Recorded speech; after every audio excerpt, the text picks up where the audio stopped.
오늘은 부동산 투자 인사이트의 저자이신 김준영 저자님을 모시고 이야기를 나눠보도록 하겠습니다. 안녕하세요. 네, 안녕하세요. 네, 처음 뵙겠습니다. 네. 네. 셀프 소개 한번 저는 부탁드리겠습니다. 부동산 투자 인사이트 저자 김준영입니다. 반갑습니다. 저는 지금 투자를 한 20년 정도를 했고요. 대구에서 주로 활동하고 있습니다. 그리고 지금 밴드 활동, 강의 이렇게 해서 지금 활동하고 있습니다. 네. 저 부동산 인사이트 저 책이 네. 그 부동산 투자자분들뿐만 아니라 네. 그 부동산에 입문하시는 분들도 네. 굉장히 격찬하는 그런 책들이더라고요. 제 주변에서. 아유, 감사합니다. 네. 그래서 두고두고 책장에 꽂아놓고 읽는다고. 네. 네. 뭐 그런 얘기 많이 듣는데 사실 책이 좀 어려워요. 그래서 여러분 읽으면 사실은 되게 도움이 되는 책이긴 합니다. 근데 초보자분들이 읽기에는 상당히 좀 난이도가 있습니다.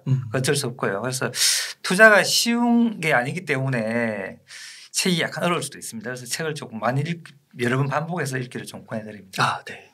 그러면 책의 내용으로 좀 들어가기 전에 네. 혹시 그 현재 부동산 시장이 워낙 또 이슈가 많잖아요. 네네. 그래서 혹시 먼저 현재 부동산 시장을 좀 어떻게 보고 계시는지 좀 여쭤봐도 될까요? 지금 그 수도권 같은 경우에는 지금 대출 규제가 있잖아요. 네. 대출 규제 때문에 지금 수요가 위축됐기 때문에 사실은 금매도 나오고 이렇게 하락하는 것처럼 보이지만은 이 시장 자체가 수요를 위축해서 시장이 끝난 시장이 아니거든요. 네. 이 주거를 해결할 수 있는 공급이 돼야지 시장이 끝나기 때문에 일시적인 현상일 가능성이 큽니다. 그래서 후반부로 갈수록 원래 후반부로 갈수록 상승 압력이 좀 높아지면서 재상승할 수 있는 그런 그 환경으로 들어가게 되거든요. 그래서 지금은 상승이다 하락이다 이렇게 단정하기 힘들지만 제가 보는 관점에서는 상승률 쪽으로 조금 더 무게를 두고 있습니다. 아, 네. 서울 수도권 지역은 네네. 하반기에는 좀 상승을 보고 있다. 네네. 그러면 저자님 이런 질문은 어떻게 생각하세요? 그 아파트나 뭐 이런 집은 한번 사면 뭐 주식처럼 진짜 뭐 6개월 1년 있다 파는 게 아니라 뭐 5년 10년을 이렇게 가져가야 된다고 하잖아요. 그래서 지금 사는 게 조금 위험할 수 있다. 왜냐하면 단기적으로 1, 2년은 오를 수 있지만 장기적으로는 좀 힘들 수 있지 않을까? 지역마다 좀 다른데요. 이제 시장 원리를 알게 되면은 이제 언제 들어가야 될지 언제 매도해야 될지가 나오는데 지금 지역을 말씀 안 하셨기 때문에 그 지방 같은 경우에는 이 상승과 하락의 사이클이 되게 짧아요. 시장 구조상 그렇습니다. 나중에 구조는 나중에 말씀드릴게요. 근데 서울 수도권 같은 경우에는 공급이 시장에 미치는 시간이 굉장히 길기 때문에 상승도 길고 하락도 길어요. 이번 시장이 길게 상승하는 그 구조에서 있기 때문에 그렇거든요. 지금은 상승기의 거의 후반이긴 하지만은 그래도 지금을 매수 타이밍으로 잡기에는 저는 괜찮다고 보고 있고요. 특히 실수요자분들은 최근에 금매가 좀 나오긴 하거든요.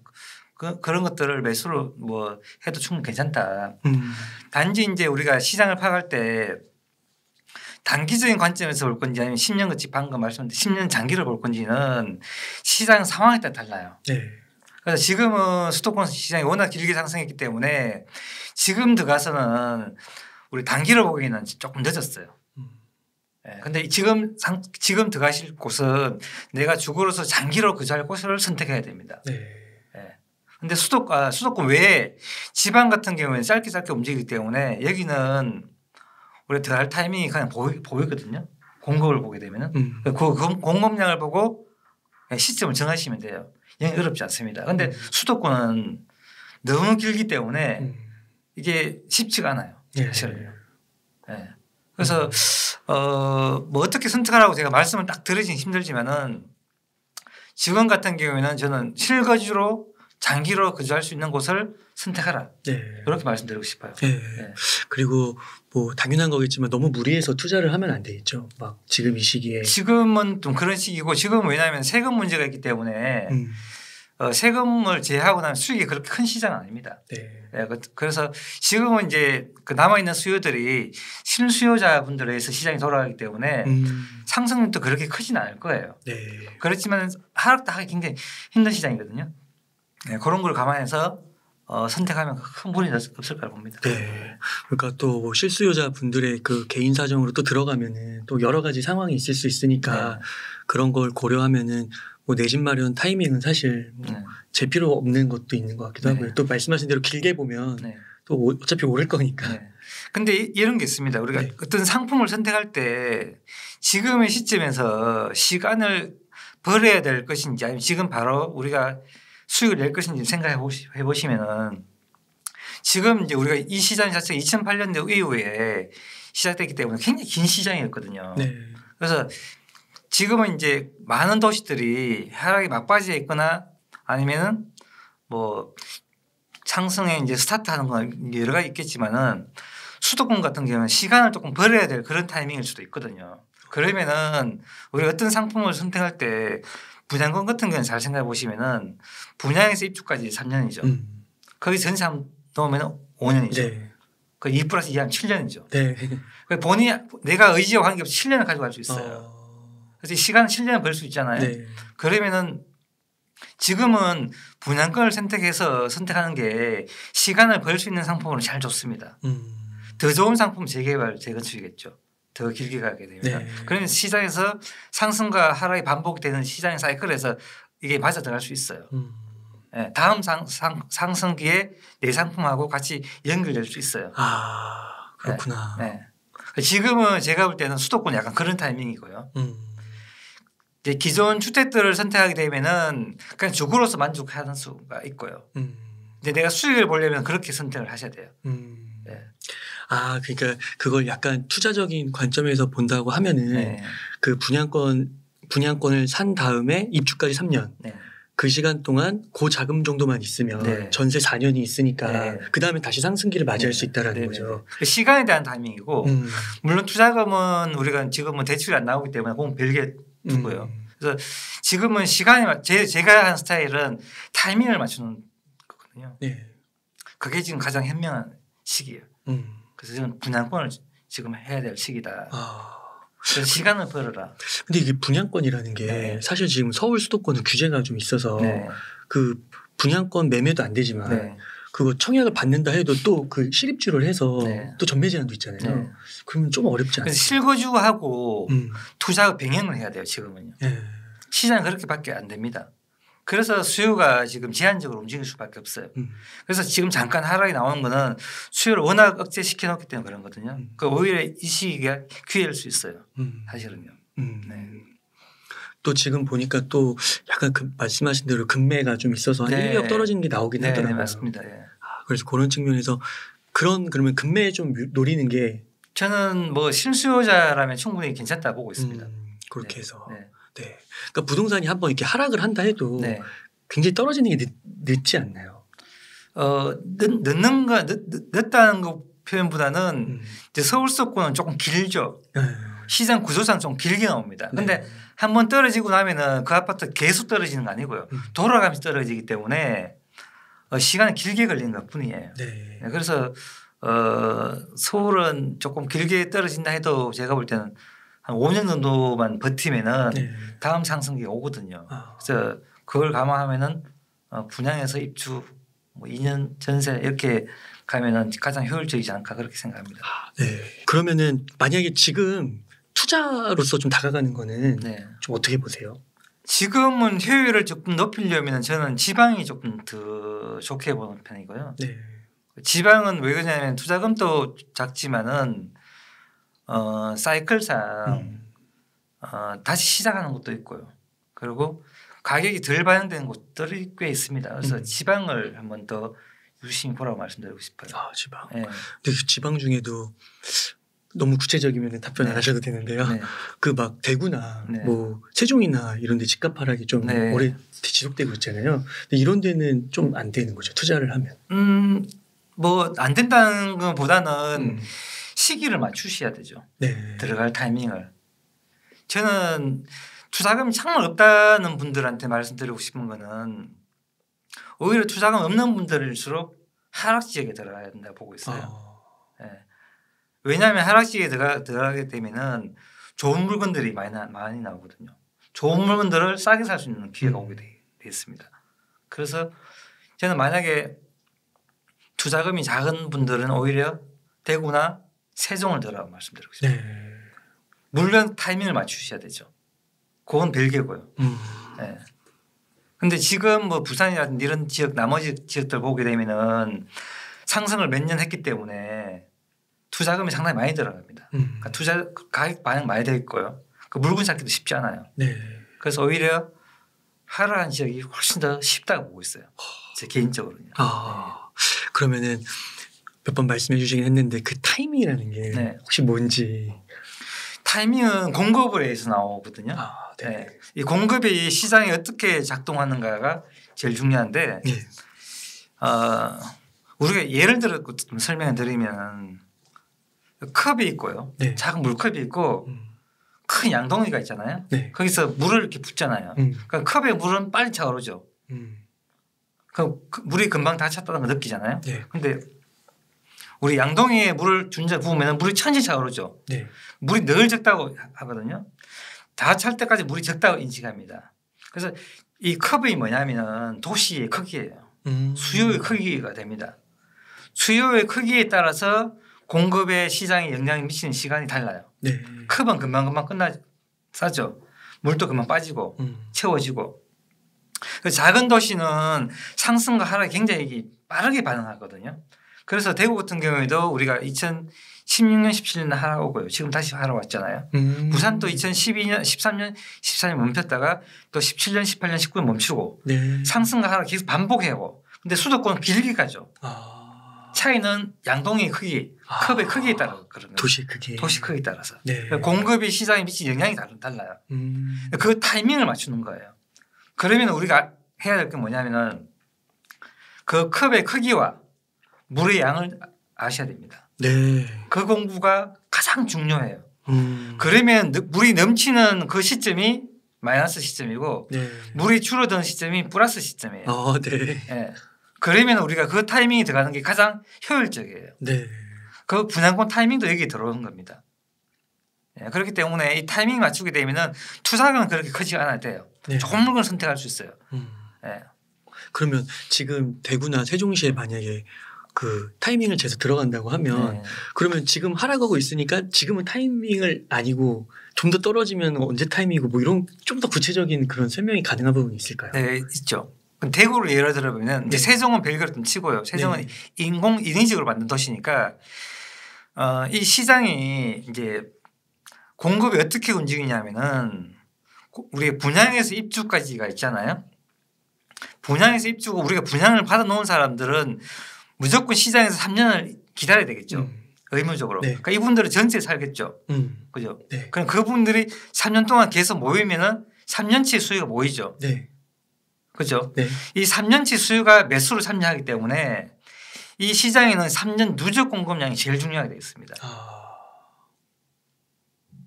제 책에도 3년 누적 공급량을 해서 시장에 반등과 하락이 나온다고 되어 있어요. 통계로 다 증명이 되어 있습니다. 네. 네, 증명되어 있어요. 그래서 이게 타이밍이에요. 실질적으로.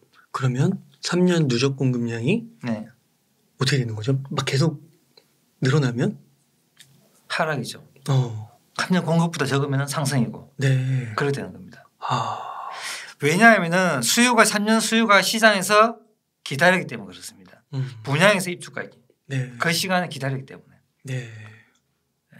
좀 복잡하죠. 네. 조금 더 쉽게 설명 부탁드릴게요. 이게 쉽게 설명이 잘 안 되는데 그게 원리예요. 네. 그 원리인데 이걸 뭐 그림으로 좀 설명은 좀 쉬운데 말로 하려니까 좀 더 어렵고 네. 책에는 그래프로 그려져 있습니다. 네. 그래서 책을 좀 보시면 조금 쉽게 이해할 것 같고 그게 이제 그 문제는 공급이 중요한 게 아니고 또 중요하지만은 그 공급량에 대해서 반응하는 수요가 있죠. 네. 수요를 중요한 겁니다. 그러면은 예를 들어 3년 전에 네. 분양을 받은 거예요. 네. 그럼 3년 후에 입주면 네. 그 사이에 전세를 살면 네. 전세가가 오른다. 네, 오르죠. 그래서 매가가 오를 수 있다. 그 똑같은 원리예요. 그런 느낌으로. 원리입니다. 네. 그렇구나. 똑같은 원리입니다. 그러면은 3년 후에 입주가 끝나면 네. 집값은 또 떨어지는 건가요? 3년 누적치 공급이 네. 수요보다 많으면 떨어지죠. 적으면 계속 오르죠. 그러니까 네. 또 분양을 할 수도 있는 거니까. 또 분양 계속 하니까. 계속 연결돼서 가잖아요. 네. 굉장히 심플하네요. 네, 심플하죠. 심플한데 네. 그 수요양, 컵의 양을 찾는 건 굉장히 어렵습니다. 컵의 양. 네. 컵의 양이면 도시의 크기. 네, 도시의 크기에 그 물의 양을 찾는 건 굉장히 어렵습니다. 네. 네. 그게 답이에요. 그걸 저는 그 수요 그걸 찾는데 10년이 걸렸어요. 네. 네. 그렇구나. 네. 그리고는 도시는 또 막 이렇게 나가고 또 들어오고 변하죠. 그런 것도 있고. 네, 그리고 도시 영향을 받잖아요. 만약에 대구 같은 경우는 경산도 붙어 있고요. 옆에 성주도 있고 구미도 있고 있잖아요. 왔다 갔다 하잖아요. 그 수요 얼마나 찾기 힘들겠어요? 부산은 김해 있고 양산 있고 그죠. 창원 있고 울산도 있죠. 영향 왔다 갔다 하죠. 수도권은 전국에서 올라오잖아요. 네. 그 수요를 찾기가 가장 어려운 거예요. 그 수요를 찾으면은 시장 굉장히 쉬워져요. 네. 그러니까 또 교통이나 호재 이런 게 또 생기고 이러면 네. 또 달라지는 더 거잖아요. 달라지죠. 야, 네. 거기서 변수가 만들어지는 그렇죠. 거군요. 네. 그래서 이 제가 만든 것도 보면은 광역시 안에서 도시가 갇혀 있는 도시 있죠. 네. 외부의 영향은 작은 도시가 잘 맞아요. 근데 외부에서 열려 있는 도시들은 잘 안 맞습니다. 네. 무슨 의미인지 아시겠죠? 네. 연결이 많이 될수록 안 맞고요. 컵의 크기가 변하니까. 네, 변하니까 닫혀 있을수록 잘 맞아요. 네. 그래서 이게 굉장히 어려운 거예요, 사실은요. 그래서 저도 이 확률을 갇혀 있는 도시는 8~90%, 열려 있는 도시는 7~80% 보고 있어요. 7~80%도 되게 엄청 높네요. 높죠. 네. 네, 엄청 높습니다. 네. 그렇군요. 그래서 컵의 크기가 넓으면 네. 하락도 길고 상승도 길고 그렇습니다. 그러니까 수도권 어마어마한 상승을 오래 하는 거예요. 그 구조상 그래요. 네.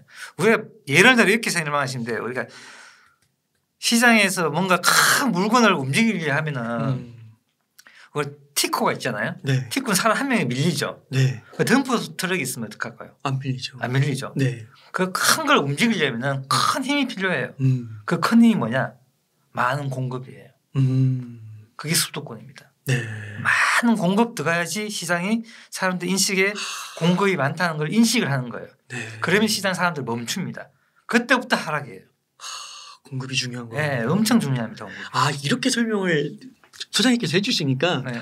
공급이 중요하다 얘기 많이 들었는데 네. 느낌이 달라요. 그죠? 네. 네, 설명은 다르죠. 네. 제가 이렇게 설명하면 더 쉬울 거예요. 우리가 시장에서 논에 가면은 그 우리가 시골에 논이 있죠. 논에 가면은 논의 크기 다 다르죠. 네. 근데 거기 비가 오잖아요. 비가 공급이라고 생각해 볼게요. 근데 그 논을 축축하게 젖을 수 있는 양이 있겠죠. 네. 그러니까 논 크기가 다 다르죠. 네. 근데 물을 한 방울 떨어뜨리면은 논에서 적셔질 수 있는 양이 다르죠. 그렇죠. 근데 서울 수도권은 어마어마한 넓은 논인데 그죠? 저 경기도 북부 있고 남부 있죠. 경기도 북부에서 아무리 공급만 해도 남부 쪽에서는 공급이 없다고 느끼는 겁니다. 네. 그렇기 때문에 여기 전부 다 공급을 해야지 많다고 느끼는 거예요. 이 시간이 어마어마하게 걸리는 거예요. 네. 그래서 10년, 12년 이렇게 오래 상승하는 거예요. 그렇구나. 네. 그렇게 말씀을 하시니까 네. 왜 앞서서 그 시장이 더 오를 수 있으니까 네. 무리하지 않는 선에서는 집을 사라고 하는 게 이해가 되는 게 네. 공급이 지금 수도권에 된다고 해도 한 5년 있다잖아요. 예, 지금 상기 신도시가 네. 지금 5년이나 걸리잖아요. 네. 최소 5년이죠. 네. 그 공급이 나오려면 지금 멀었잖아요. 지금도. 그러면은 그 전까지는 이게 지금 당장 수요를 억제시켰기 때문에 다시 시장에 나오게 되면은 다시 물이 없다고 생각한다고요. 그럼 다시 어쩔 수 없이 다시 매수를 참여하게 되겠다고요. 그렇구나. 그래서 인위적으로 뭔가 막으면 안 돼요. 이 시장은요. 이 시장은 이게 주택시장이라는 게 본질이 주거를 내가 좋아하는 주거를 찾아가는 거잖아요. 그런 주거를 찾아가는데 주거 없으면 어떡할까요? 해결이 안 되죠. 그렇죠. 참다가 결국엔 안 되죠. 네. 결국은 이건 참아서 될 문제가 아니죠. 예, 이거는 뭔가 해도 되고 안 해도 될 그런 문제가 아니잖아요. 맞아요. 어떤 주거의 형태에서는 선택을 해야 되기 때문에 뭔가 부족하게 되면 뭔가 오르게 돼 있다고요. 네. 그러니까 지금 당장 수요를 움직이지 않게 했기 때문에 당장 뭔가 안정된 것처럼 보이지만은 실제로 안정된 게 아니에요. 예, 그러니까 우리가 시장 경제를 하는 곳에서는 이동이 있어야 됩니다. 네. 우리 사회 경제 하는 데는 이동이 별로 없죠. 우리 북한 보시면 그죠. 근데 우리가 이동한다는 거는 경제 활동하는 거잖아요. 내가 더 큰 성공을 하기 위해서 이동하게 되면 반드시 주거가 필요하죠. 네. 그죠. 이동하는 사회는 무조건 주거가 필요하고 그에 맞는 공급이 돼야 돼요. 네. 그게 답입니다. 그 또 말씀해 주시니까 그 또 요즘에 앞으로 또 방향이 메가시티 뭐 그런 거 나오면서 또 수도권 서울 또 부산도 그 울산 이렇게 묶어가지고 네네. 또 그 메가시티로 만든다고 하잖아요. 그러면은 인구가 더 집중이 된다는 건데 네. 그러면은 이 공급의 중요성이 훨씬 더 중요해지겠네요. 지금도 중요하고요. 네. 계속 중요하죠. 계속 이건 어쩔 수 없는 이 주택 시장 핵심이에요, 사실은요. 그리고 우리가 시장 예측할 때 수요는 움직이기 때문에 움직이는 수요를 예측하는 건 힘들어요. 그래서 우리가 3년 누적이라 나온 거는 크게 움직이기 때문에 3년 누적이 나온 거예요. 사람들이 고정되어 있지 않거든요. 1년 똑같이 움직이지 않거든요. 그래서 크게 움직이는 걸 가지고 시장을 전망해 보면은 이게 조금 더 잘 맞다고요. 네. 그 소장님 말씀 드리니까 이게 집을 그러면 진짜 사야 되겠다라는 그 말씀이 네. 단순 그게 그냥 사라고 무조건 오르고 막 이렇게 단순하게 들리지 않고 네. 정말 저변에 그 체계적인 그런 이유가 있어서 네. 이게 들리는데 한 가지 또 우려가 되는 게 그런데 이게 또 집을 살 때 워낙 지금 가격이 높은 게 좀 있어서 네네. 소득 대비해서는 그 지표 PIR 같은 걸 보면 되게 네. 높잖아요. 네. 혹시나 잘못 샀다가 이게 대출 감당이 안 되고 막 하우스 푸어 이런 게 또 막 재현되지 않을까. 네. 가격이 비싸다 생각하세요? 가격이요? 네. 그래도 소득 대비로 하면은. 근데 소득 대비가 조금 이게 지금 제가 지난번 다른 곳에도 말씀드렸는데 우리가 도쿄하고 서울하고 우리 중국 북경하고 비교하면 PIR 어디가 제일 높을까요? 그러게요. 북경이 제일 높아요. 아, 네. 중간에 서울이고요. 네. 도쿄가 제일 싸요. 네. 그 왜 그럴까요? 그러게요. 이 주택이라는 거는 이 PIR의 지표 자체가요. 네. 중간값을 가져오거든요. 그 중간값이 잘 안 보세요. 나라의 발전 속도를 순서를 한번 보세요. 일본이죠. 일본의 성장기가 굉장히 빨랐죠. 네. 그 주택의 노후화가 어떻게 됐을까요? 주택이 그동안요? 네. 노후가 많이 됐겠죠. 노후가 네, 많이 됐죠. 제일 먼저 됐겠죠. 네, 네. 그 다음에 우리죠. 네. 그러니까 중국이죠. 네. 주택의 노후화 순서에 따라서 PIR이 결정되어 있다고요. 네. 지금요. 그래서 가장 거품은 중국이어야 되죠. 원래는. 가장 저평가는 일본이어야 되죠. 네. 그런데 실질적으로는 그렇지 않다고요. 이게 그 통계 함정이에요. 이게. 그래서 우리 PIR로 해서 가격이 비싸다 안 비싸다를 판단하기는 내릴 수가 없는 거예요. 네. 정의를 내릴 수 없다고요. 그래서 객관적으로 우리가 가격이 비싸다 안 비싸다를 갖다가 판단하기 굉장히 어려워요. 네. 예를 들어서 제가 제가 처음에 이제 그 부동산에 입문하게 된 계기가 네. 1997년도에 그 IMF잖아요. IMF 미분양을 분양받았어요. 99년도에. 네. 그때 막 보니까 아파트 통째로 미분양됐어 가지고 그 아파트가 2002년 입주했거든요. 네. 22년이니까 딱 20년 됐어요. 그 아파트를 7천 얼마에 샀는데 그 아파트 3억 5천 됐어요. 네. 5배 올랐잖아요. 네. 근데 그동안에 우리가 소득 대비해서 올라가는 거 생각해 보면은 20년 동안 어떻게 생각하세요? 소득이 5배밖에 안 올랐다 생각하세요? 그러게요. 그거 잘 모르겠네요. 그죠? 네. 훨씬 더 많이 올랐다고 소득도. 자, 임대료 생각해 볼게요. 임대료. 제가 그걸 지금까지 월세를 놓고 있어요. 20년 동안, 22년 동안. 네.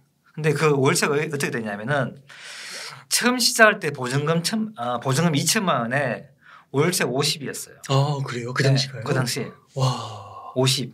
지금 얼마인지 아세요? 보증금 2천에 월세 65예요. 아, 정말요? 네. 15만 원 올랐어요. 15만 원. 네. 1년을 치면 7천 원씩 올랐습니다. 그래서 우리나라 OECD 국가에서 주거비는 가장 낮은 도시예요. 나라예요. 나라. 네. 최하위에 있습니다. 왜 이렇게 됐냐. 매가가 상승해주고 매가를 통해서 상승하니까 거기에서 투자가 들어오고요. 투자자가 임대 매물을 내놓으니까 주거비는 굉장히 안정됐던 거예요. 네. 이런 것들이 저변에 깔려 있어요. 그래서 우리가 전세 가격을 보게 되면 전세 가격이 실제 사용 가치라고도 말하잖아요. 네. 이 전세 가격이 시장의 소득하고 연결되어 있기 때문에 전세 가격이 올라가지 못하면은 이 시장이 멈추거든요. 전세 가격이 계속 올라간다는 거는 지금 물론 전세가 자금 대출이 있지만은 이 전세감이 계속 유지한다면은 이 소득하고 연결되어 있기 때문에 거품이라고 할 수는 없어요. 할 수는 없습니다. 그러면은 네. 지금 전셋값이 많이 올랐다고 하잖아요. 네. 그리고 또 임대차 3법 같은 것 때문에. 네. 근데 이게 지속이 된다고 보시는 건가요?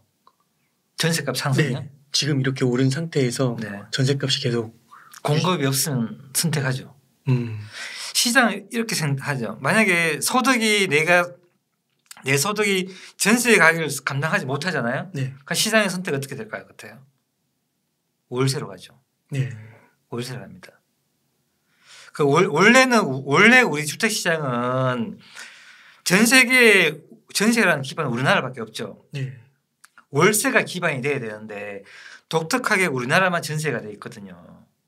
그거는 우리가 경제가 성장한다는 증거이기도 해요. 네. 우리 개인이 소득이 는다는 증거이기도 해요. 소득이 늘지 않으면은요 다 월세화예요. 네. 월세화로 가게 돼 있습니다. 왜? 전세 매매가를 따라갈 수 없는 전세가거든요. 전세가가 따라간다는 건 우리 소득이 늘고 있다는 증거이기도 해요. 네. 네. 그래서 이 소득이 따라가지 못하면은 월세화로 되게 돼 있습니다. 이게 이제 우리가 시장이 지나다 보면은 천천히 월세화로 가는 과정이 있어요. 그래서 그동안 시장이 뭐 6이 전세고 4가 월세였어요. 네. 이게 점점 바뀌게 됩니다. 네. 바뀌면서 5대4, 3대4 이렇게 가게 돼요. 이게 왜 그렇게 되냐면은 우리나라가 점점점 성숙한 사회를 가기 때문에 그런 거예요. 주택시장도요. 네. 재고주택이 충분히 들어가고요. 우리의 경제 성장도 점점 낮아지면서 우리가 소득도 정체되거나 이렇게 되면은 이 시장도 월세화로 가게 돼 있어요. 일본이 그렇잖아요. 일본 월세화 되잖아요. 그때 그렇게 되면은 수익률로 바뀌면서 금리하고 연계돼서 움직이게 됩니다. 네. 지금 우리는 그런 시장 아니에요. 아직도. 우리 시장 지금도 주택 시장이 성장하는 시장이기 때문에 전세가 살아 있습니다. 그래서 전세가 올라가고 있는 거예요. 네. 만약 올라가지 못한다면은 월세가 올라가게 돼 있어요. 네.